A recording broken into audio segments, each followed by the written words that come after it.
Namaste and welcome to this exciting new episode of Sattology, debunking mythology. Sat means truth, a logos means a study of science, Sattology means a science of truth or study of truth. Opposite of that is mythology. Myth means in Sanskrit is the root word for lie, fake, or imagination. Many words in English words comes out myths. This is a pure Sanskrit word. And another word which comes out, which is in Sanskrit, it's called mithya, which means a lie or not true. And logos, when you combine mythology, means a science of fake lie imagination, study of fake lie imagination. So when somebody uses mythology word on anybody else, it's an abuse. It's not just a light word to be used. Therefore, we invented this term Sattology so that we can protect Vedic education, Vedic sciences, Vedic literature from this malicious propaganda. I have a very special guest with me, a yoga scientist. You must have never heard this term. He's a yoga instructor. He's a yoga instructor to many Hollywood and Bollywood personalities. Some of you may not know it, but you can ask Kate Winslet. She'll tell you. So without delay, let us welcome Sri Atul Vyas. Very good morning. So today is a very good day, Vijay Dashmi, and which is and actually Sri Ram's victory over Ravan. I never said good over evil because that's a biblical phrase, and I don't want to say it because it minimizes Sri Ram's fight of the dharma against adharma. Adharma means any type of violent activity or unlawful Evil. activity, which is actually hurts the human society as a whole or sets a bad precedence. That is adharmic activities. So you can categorize so many bad activities by terrorists all over the world as adharmic activities. It's a very wide definition.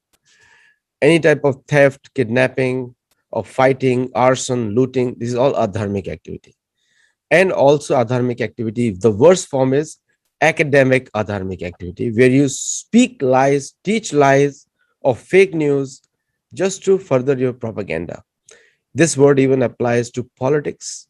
Words applies to everywhere else. So instead of saying evil or anything, which is a very small part of it, and it's a biblical word, therefore I'm purposefully avoiding it. It's adharmic activities is the right word to use over there. So today, Righteousness, righteousness and unrighteousness. well, Dharmic is righteousness. righteousness. If you look at the origin of the word righteousness, is also political now. So, the righteousness word came from the right wing in France. So, and also the might is always right. So therefore, righteousness also is negative now. So the only word left is adharmic. Uh, so most of the people don't go into the etymology of words, English words, and history of the words also, which is like the hymen. It's a very bad turn to it. Hymen, where does the hymen word comes from? Or hymns comes from hymen. And so anyway, today today is Vijay Dashmi, and we are talking about the adharmic versus dharmic. And one thing really stands out, like you said, when we say dharmic activity, also includes education, yoga, something which helps you, something which makes you stronger in your physical life, body, and in your mental faculties. What do you have to say on these two aspects, dharmic and dharmic, before we get into the discussion today? Well, I will differentiate. Adharma is basically something which is not appropriate and what not right. And dharma is what is right and justice. Just right and just. And adharma is which is not right, inappropriate, and full of injustice, like robbing. If you rob somebody, it is injustice. You are taking somebody's possessions which are not legally yours, not rightfully yours.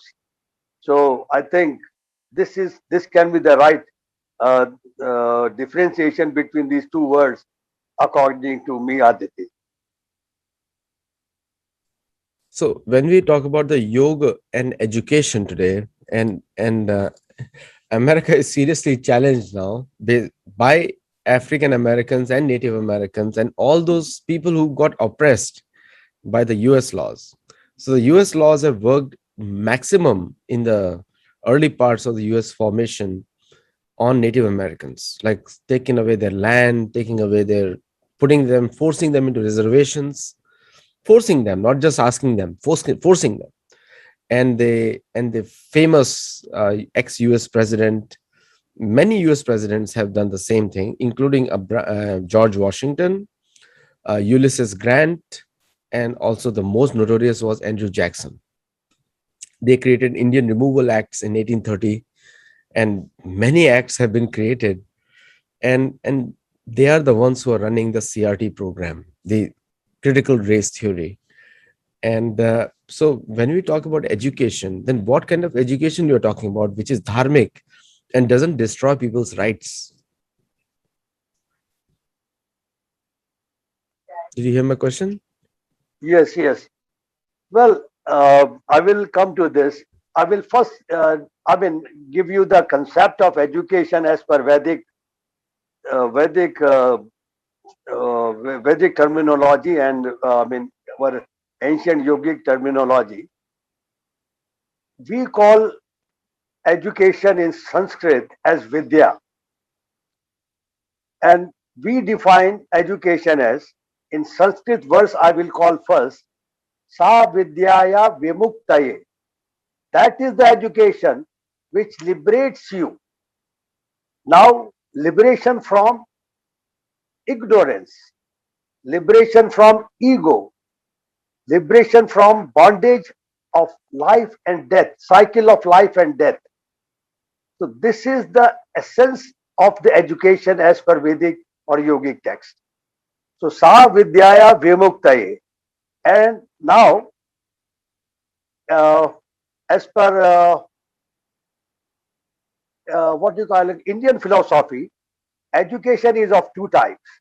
One is Paravidya, which liberates you, which develops your consciousness, and it raises your consciousness to meet the universal consciousness.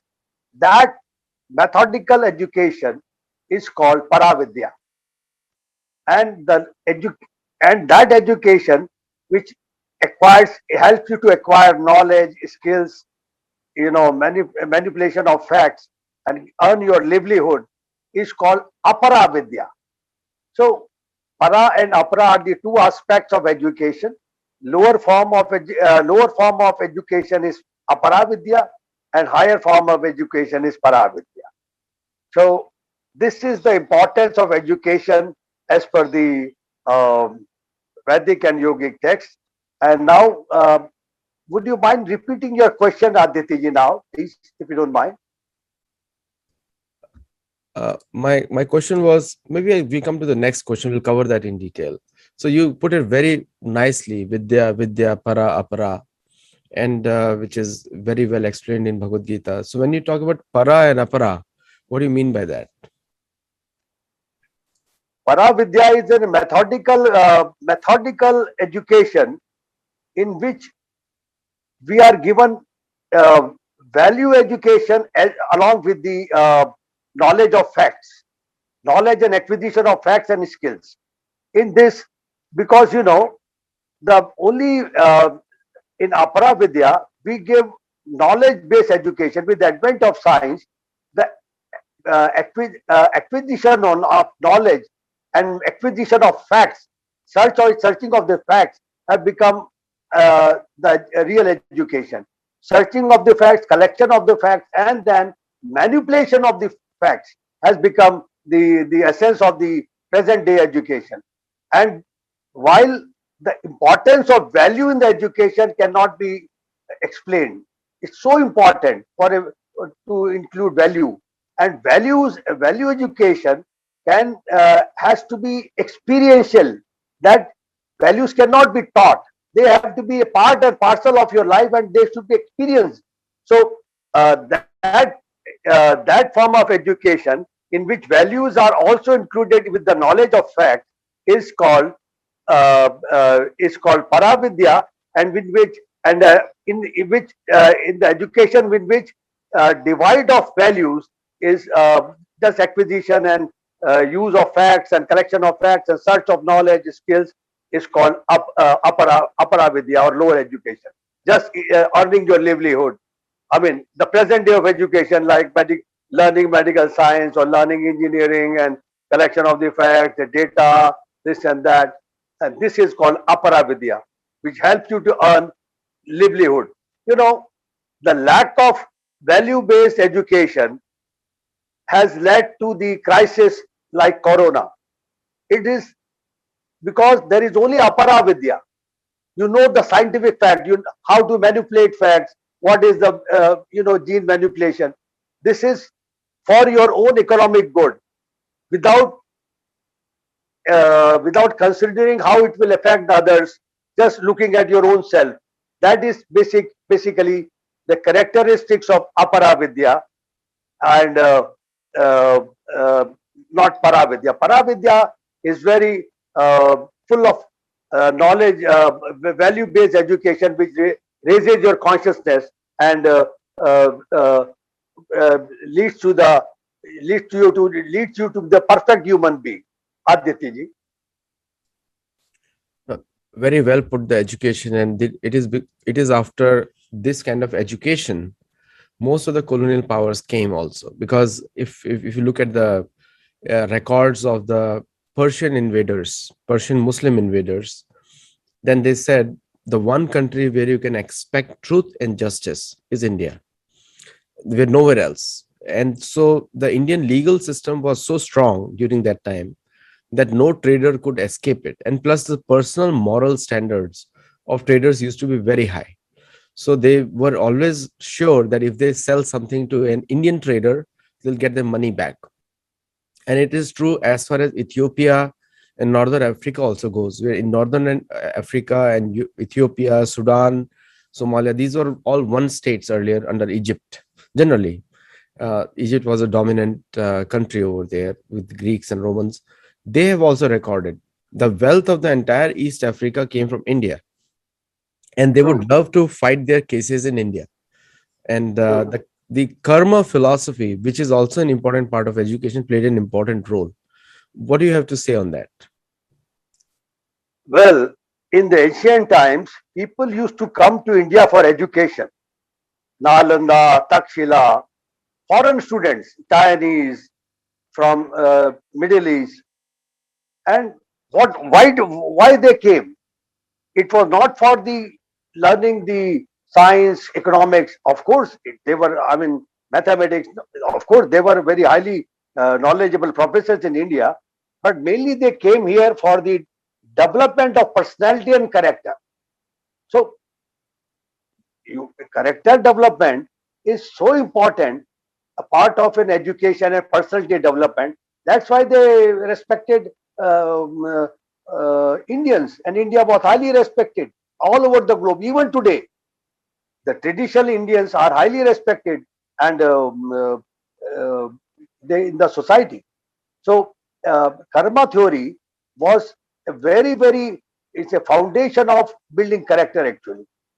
So, fear is the key. So, the fear of your this karma theory, which is really very effective and so true, is of course a very important played a very important part in development of personality and of people in India. Aditi ji. Back to the history of yoga. The word yoga is like so popular, and last show everyone liked it. So thank you all very much for Nad yoga, and in the Nad yoga, and we explain the process of sound based meditation and curing of mental weaknesses. Uh, the Medicinally, the Western medicine doesn't accept it. I have to put the disclaimer out. The yoga medicine doesn't accept it, but people can feel it. Just because they have banned the Indian natural therapies and also banned the food based, like the food is also called aushadhi in Sanskrit. and which is the Indian spices make up most of it. So when it comes to yoga and also defending Indian culture, the if some of the Indians they talk about defending a landmass and not the culture, or ignoring the Indian culture and defending the land, how does it make it different from anyone else? We all know that USA, Australia, New Zealand, these are uh, they are considered West, but they are all occupied territories for somebody else's culture. So for them, yes, it does make sense to defend the land because they have built prosperity on top of it. But India has much more than just land. It has a culture, it has dharma, it has Vedic culture, it has beautiful temples.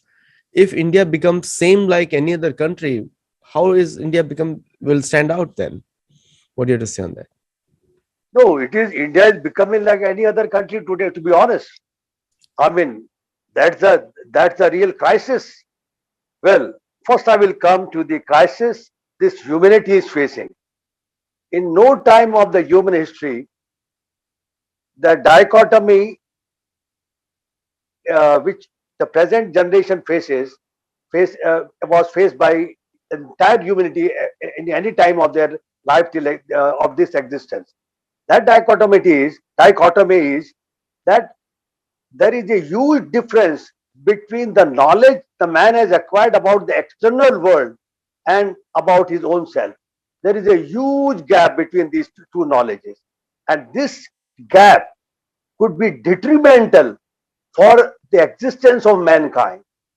And this gap can only be filled, can be uh, can be bridged by a combination of yoga in the present education system. Yoga means not only exercises, but methodical system of imparting and experiencing, developing spontaneous values in the students while they are learning. So the need of the hour to prevent the greatest possible crisis which humanity is facing at the moment is can be provided by solution to this crisis can be provided by yoga, yoga in education. Aditi ji. Yoga is a much researched topic in South America, India, and generally the people who come to the yoga are liberals according to these territories. The word liberal in India means completely different. Liberal means udarvad. That is not the English meaning of liberal. The word libel, that is lawsuit, and liberal both come from the same root. So lawsuit, law and liberal is the same thing. So anyone who is a not Christian is considered a liberal. Generally, that's the word used. And if you look at Sanatan Dharma, then we all are very liberal.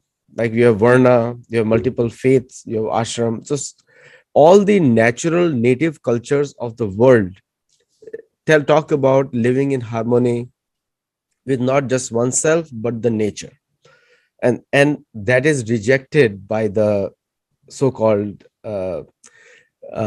intelligentsia of the Western countries, I mean people who follow a Christian or Catholic faith. Now the other word called conservatives conservatives conservatives are actually reverse of liberalism, because they believe a critical faith theory that their faith is better than anybody else's faith, which is a root cause of fights all over the world because it gives rise to fanaticism. And the fanaticism kills the very society where it comes from. We have seen that in 57 Islamic countries, only four are peaceful, which are not Islamic in nature generally, like UAE and other places. So the this conservative belt opposes yoga in North America. They're they are the ones who are ideologically opposing yoga. And the same type of people in India, the definitions become exactly reverse, because most of the Indians do not understand the connotation of what Western guy is talking English, lacking English skills, because they do not know how to etymologically divide the words, break the words. Like in Hindi, we call it viched. How to viched of every single English word and going to the root where it came from. Then you start developing what they actually want to convey. So when you talk about yoga philosophy, how is yoga applicable to both conservatives and liberals now? See, it is the question of their survival, whether, I mean, conservative or liberals, whatever you call them. As I said earlier, both of them are too suffering from this dichotomy, that the knowledge of the external world, yeah, the huge gap between the knowledge of the external world and knowledge of the self or your own self is getting bigger and bigger. And this will lead to a great catastrophe. So nobody will be safe, whether conservative or liberal, from this, unless and until they uh, include yoga in the system of education, that while imparting, for example, chemistry, the knowledge of chemistry, they can develop atom bomb but should not use it. They can develop atomic energy but should not make atom bomb. This is the importance of yoga for the entire humanity.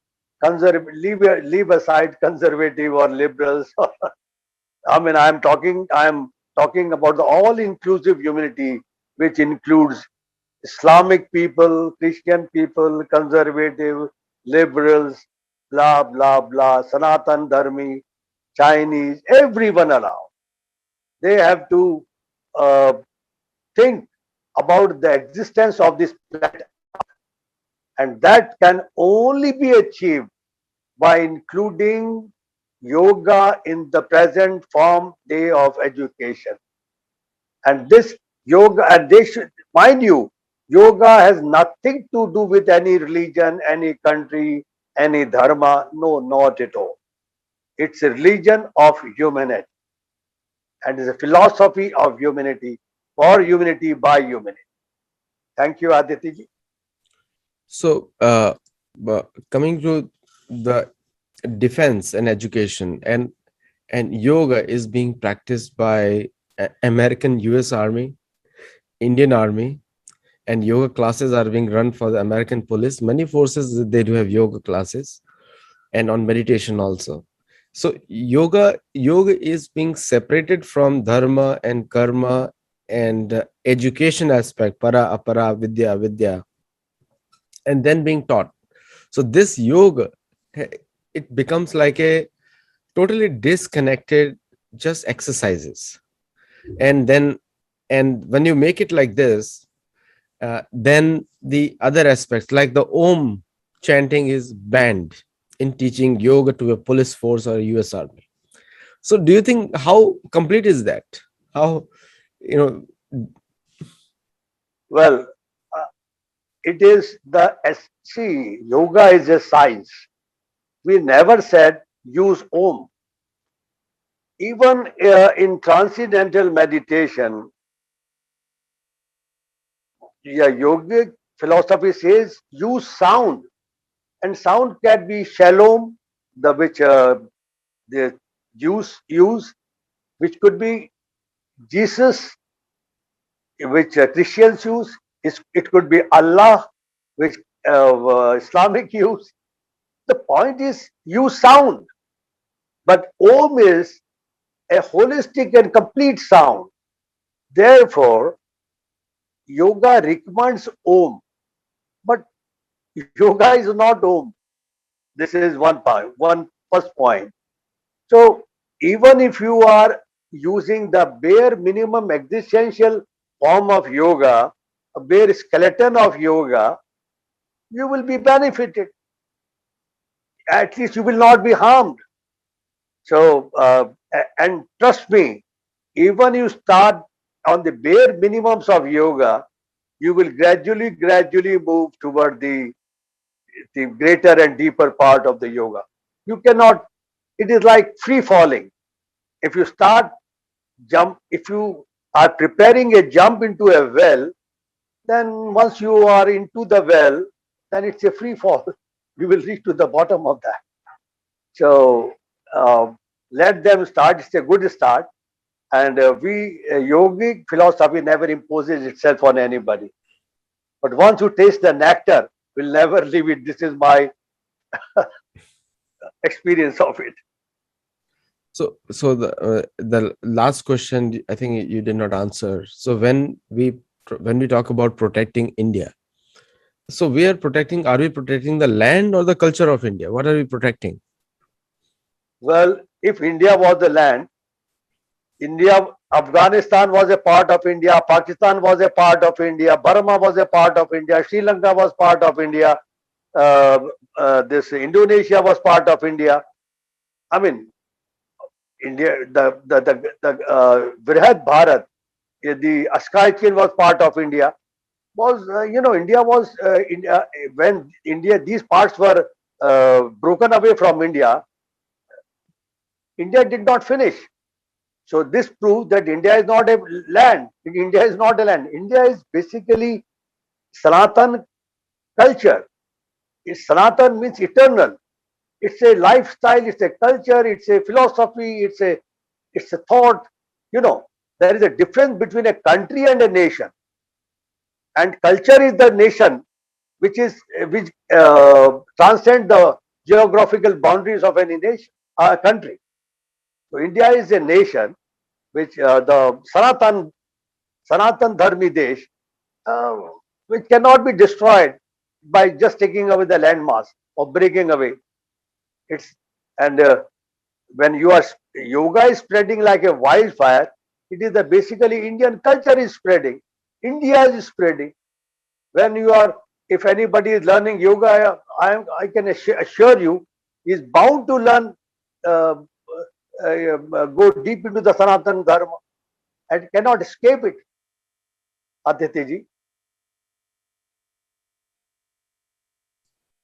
So the most of the actual teachings, when we talk about teachings of yoga and meditation, most of the actual teachings of yoga and meditation are hidden, because I've got the Patanjali Yoga Sutra, and when you start reading it from shloka by shloka, then you actually see there is a lot more to Patanjali Yoga Sutra than what is being taught in the society. A lot more to that.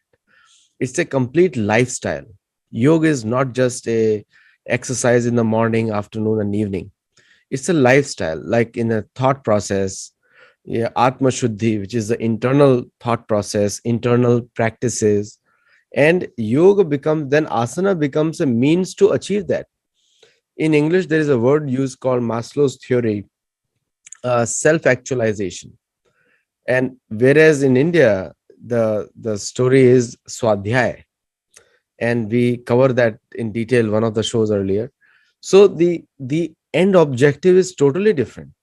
So when you follow the true yoga sutras or Patanjali Yoga Sutra, which many American yogic instructors are also started quoting now, you see those yogi instructors stand out. Like one of my friends who comes on the show regularly, they totally stand out. Their yoga practices are genuinely attracting sincere followers or sincere aspirants, and it in some ways helps the Native American communities also in a big way, because you'll see a lot of liberals of US coming towards yoga, which is 65 million people, and many conservatives also come, but they don't tell anyone, because if they tell anyone, so they bad mouth on the public. Like Prime Minister Modi, who has, and I must tell you, I traveled India recently and I went to all parts of India, including the villages. And I must tell you, the development that I saw in the villages is astounding. Astounding. People may say whatever they want, but as an American, or very few times I get to visit India, it is simply indescribable. Small airports in India, they look better than most American airports right now. American airports look like a bus stops now as compared to Indian airports. So, what I was trying to say, the Yoga Sutra by Patanjali is actually getting into the your root of your existence. What do you have to say on that? And that is never taught as part of education. Most of the yogas, including Indian yoga schools also. Well, when you talk about sutra or aphorism, they are compressed knowledge.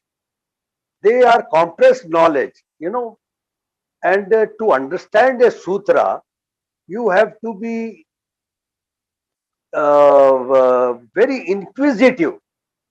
You know, if you, uh, I mean, the first sutra of Brahma Sutra written by Shankaracharya is Adi Shankaracharya is Athato Brahma Jigyasa. Now there is a desire to know Brahma, Jigyasa, and this is the first step to understand any sutra, whether it is Patanjali Sutra, Brahma Sutra. You have to be very, very sincere. You have to have a very sincere inquisitiveness to know and learn about that. In the sincere and serious inquisitiveness, when I say that, I mean both your man or buddhi, that is your mind and brain, have to be together. Your heart and brain, you can say that. Your feelings and your thought, your analytical skill, all have to, these faculties have to be together to read, understand, and the sutras. Because sutras are not only to be read and intellectually analyzed, they have to be experienced, they have to be felt. It is not like a thought you have understood and you analyze and it's a sure. No, no, no. You have to internalize that sutra. And unless and until you internalize that sutra, you cannot move on to another. For example, there is a story in the Mahabharata where all these king children, I mean princes, Yudhishthir, Bhim, and Duryodhana, I mean Kaurav and Pandavas, went to a Gurukul, and the Guruji taught them one lesson. He said, Satya bolna. आदमी को सत्य बोलना चाहिए. One lesson. That was the style of teaching. सत्य बोलना चाहिए. Next day, when everybody came, he asked everybody, have you learned the lesson? They said, yes, sir. He asked most of them. They said, yes, sir. सत्य बोलना चाहिए. He asked Yudhishthir. He said, sir, I haven't learned the lesson. Okay, now tomorrow you come, be prepared with the lesson. For 5 days, Yudhishthir said, no, I have not learned the lesson. Then the Guruji took the cane and started beating him. Why haven't you learned the lesson? Well, I am trying to learn the lesson, but it's very difficult to speak the truth always. So this kind of, then he said, yes, you have understood the real meaning of this teaching. The teaching has, when you learn a sutra, read a sutra, you have to experience and feel that sutra and then move on to another. It is not to be intellectually digesting a sutra. Therefore, there is a difference between a sutra and a text. I mean, you can other yogic texts. Aditya ji. So, very well put it, because sutra is a formula, like a small aphorism, just like Vedanta Sutra. If somebody wants to Yes, understand Vedanta Sutra to study Veda, it will be a mind-blowing task, because unless you know the Veda, you cannot learn Vedanta Sutra. true, true. That one simple word from there, Aham Brahmasmi, you need a lifetime to experience it. Yes, yes. And so, coming back to the same topic of yoga and education, or education in yoga.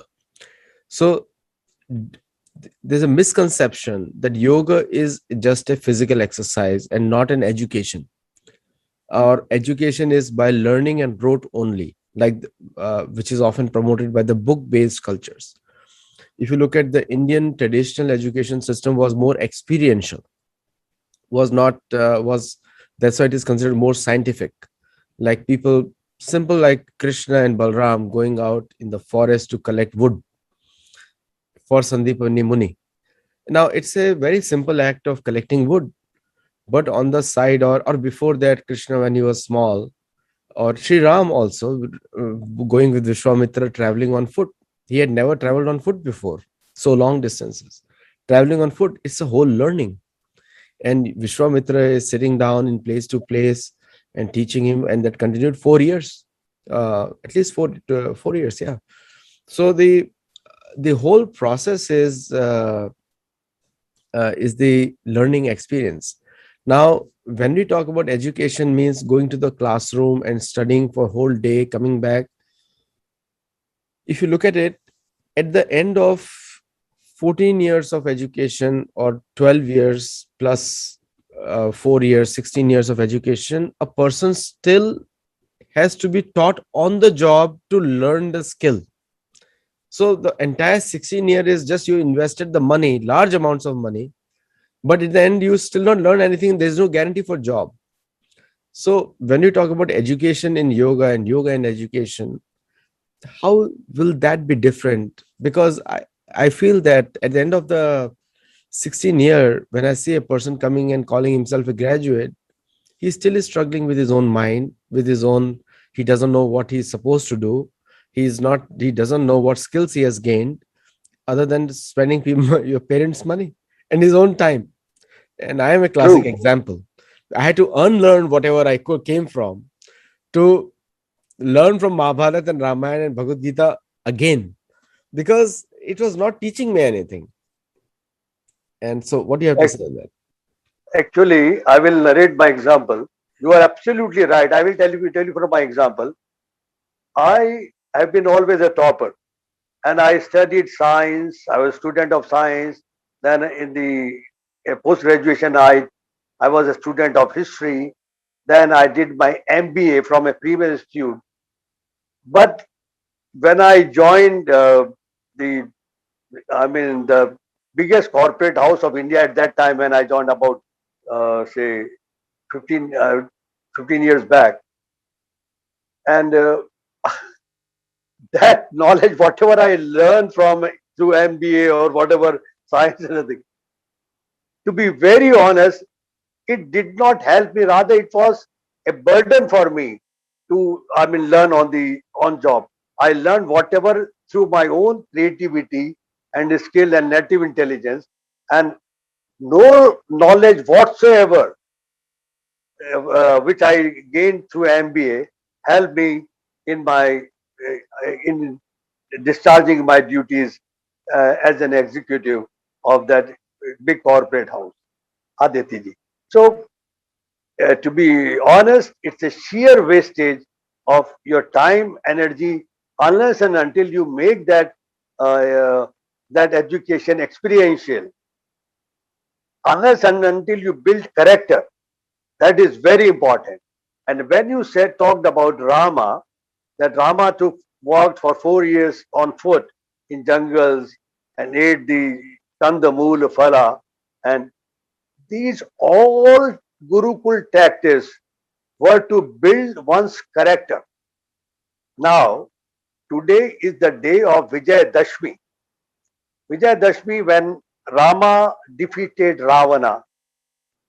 Now, if you compare Ram and Ravana on paper, you will find that Ravana was very wiser than Rama. He was a greater bhakta than Rama. He was physically bigger than Rama.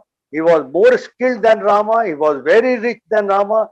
He had physical prowess than Rama. He had a great, powerful record of ruling the deities, even devtas, than Rama. And he has all kind of technological weapons of that time, more advanced than Rama. His army was very skilled. Even it is said that even the Kala could not go to his kingdom. A person would die only according to the wish of Ravana in his kingdom. Nobody would die without his wish of Ravana. So Ram was up against Ravana, and Rama was no match with Ravana on any score. Then why did he won the war? The only on one aspect Rama was greater than Ravana was in terms of character, which was built by his guru. during the hardship of Gurukula, practical life leading Aditi. Very, very well put it. And this is the today is a very good day also for most of the people who are watching the show. And when we talk about victory of good over evil, aren't we minimizing Sri Ram completely? It is a, No, we are when we talk about good over evil, it's a biblical concept. But when we say Sri Ram established dharma by removing adharma, it becomes more complete. What do you have to say on that? absolutely. He established the rule of the law. See, dharma is what? Rule of the nature, rule of the God. And adharma is what? But you are violating the rule of the God or the nature, you can say that. For example, we are violating the rule of the nature by polluting the world, by polluting the rivers. That's why we are getting so many floods, these typhoons, so many natural disasters. We are violating the rule of the nature. So if you violate the rule of the of nature or law, you are bound to be punished either by the nature or by the ruler. Similarly was the case with the Ram and Ravana. No, there is no question of beating the Rama.